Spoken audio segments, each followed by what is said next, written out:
Hello दोस्तों, आज हम सुनाएंगे नाचने वाली बहू और झगड़ालू। आनंदपुर गांव में एक लड़की रहती थी। उसका नाम था राधा और उसे बहुत ही नाचने का शौक था। और उसकी शादी समर से हो जाती है। ससुराल जाने के बाद उसकी सासू माँ उसे कहती है कि बहू, मैंने सुना है कि तुम डांस करती हो। तब बहू कहती है, जी मुझे डांस करना बहुत ही पसंद है, क्या मैं यहाँ भी कंटिन्यू डांस कर सकती हूँ। तब सासू माँ कहती है, अरे बिल्कुल नहीं, अगर दोबारा डांस का नाम लिया तो अच्छा नहीं होगा, मुझे भूख लगी है, जल्दी से खाना बना दो।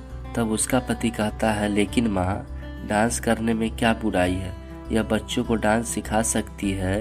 तभी उसकी माँ कहती है, अरे वाह, तुमने तो एक दिन में ही मेरे बेटे को। इस पर बिना कुछ बोले समर वहाँ से चला जाता है और राधा रसोई में चली जाती है। थोड़ी देर बाद जब राधा की सासू माँ खाना खाती है तो पहला निवाल खाते ही बोलती है, अरे बहू, इस उम्र में मुझे खाना देकर मारना चाहती है। अरे ससुराल में कदम रखते ही सासू को मारने की प्लानिंग शुरू कर दी है। हे भगवान, मेरे बेटे की तो जिंदगी बर्बाद हो गई। सास की ऐसी बातें सुनकर बहू राधा रोते हुए, उदास होते हुए कमरे में चली जाती है तथा पूरे दिन कमरे में ही रहती है। तथा कुछ देर बाद समर आते हैं और उसकी माँ राधा की बुराई करने लगती है। अरे आ गया समर बेटा, तेरी बहू ने आज मुझे तो मार ही दिया था। इसके मम्मी पापा ने नाचने के अलावा और कुछ सिखाया नहीं है क्या। राधा अपने मम्मी पापा की बात सुनकर कमरे से बाहर चली आती है और कहती है, सासू माँ, मुझे कुछ भी कह लो, लेकिन मेरे मम्मी पापा को कुछ मत बोलो। सासू माँ कहती है, अरे महारानी के तेवर तो देखो, मैं कुछ भी बोलूँ तुम क्या कर लोगी। तभी राधा कहती है, तुम जैसे लोगों का कौन क्या बिगाड़ सकता है। तब सासू माँ कहती है, अरे समर, तुम्हारी पत्नी की कैंची की तरह जुबान चलती है।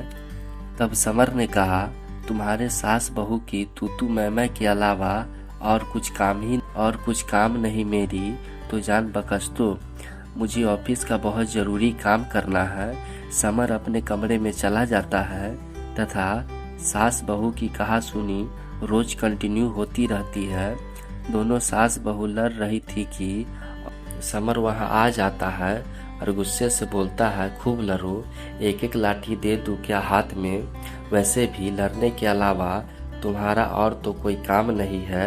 आप दोनों की इस लड़ाई की वजह से आज मेरी नौकरी चली गई है। तो दोनों सास बहू हैरान हो जाती। बहू ने कहा, लेकिन अब तुम क्या करोगे। समर ने कहा, नई जॉब की अप्लाई करना शुरू करता हूँ। राधा बोली, लेकिन तब तक घर का खर्चा कैसे चलेगा और मम्मी जी की दवाइयाँ। और सासू माँ भड़क उठती है और कहती है, अरे जानती हूँ तुम मुझे बहुत समझती हो, मेरी दवाई तुम्हें खर्चा लगती है।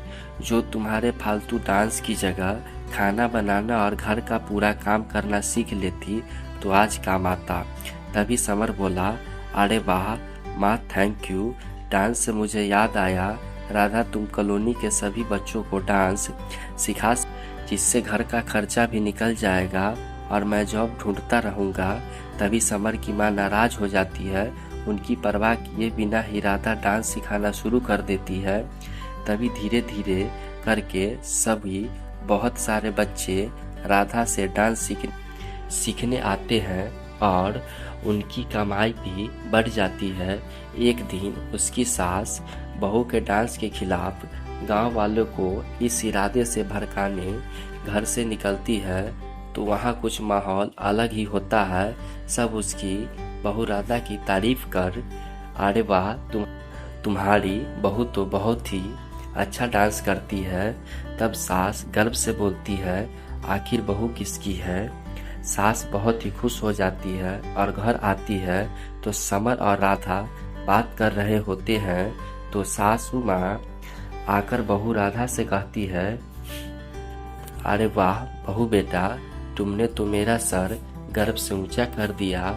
और कहती है, मैं गलत थी, मुझे माफ़ कर देना। मैं तुम्हारे इतने अच्छे टैलेंट को कचरा समझती थी। अब राधा घर खर्चे के साथ साथ कुछ बचत भी करने लगी थी। धन्यवाद दोस्तों।